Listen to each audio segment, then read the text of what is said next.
What is up guys, Smurfy here, and today we're going to go over the new Planeswalker in Conspiracy Take the Crown. But before we get into the Planeswalker, I think it's important to remember what formats she will actually be legal in to make a judgment on how powerful she is. So she will be in Conspiracy Draft, obviously, as well as Legacy, Vintage, EDH, and some smaller other formats.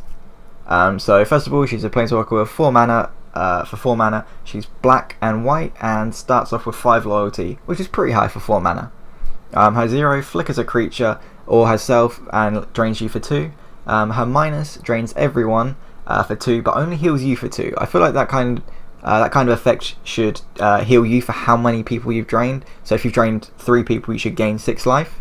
However, that's probably too powerful in the drafting experience, just because like draining everyone for 2 and gaining like 6 every turn is probably just too powerful.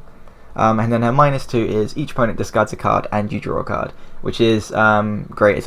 It's just card advantage. So you just play her, everyone else loses a card, you're up a card, and then they have to deal with the Planeswalker.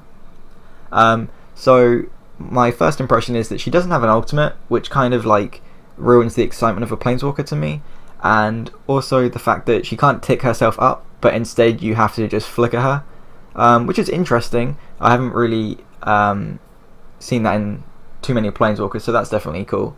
I don't think she's powerful enough for Legacy or Vintage, but for EDH she seems absolutely awesome. I think people are going to love being able to like flicker all their creatures, get into the battlefield effects and things like that. I think a lot of people are going to be disappointed with her compared to Planeswalkers like Dak, because Dak was like Vintage playable off the bat and you can just like steal your opponent's moxes and things like that.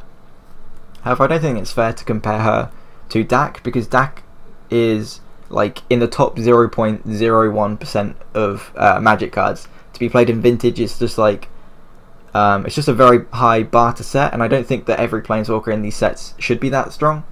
So yeah, that's my initial thoughts. I think she's great for EDH. I really don't think she's going to be played in Vintage or Legacy, but great in Cube as well, I guess, if people want to stick her in their cube. But yeah, I don't think she's going to be constructed playable. Thanks for listening. Feel free to subscribe, and I will catch you guys later.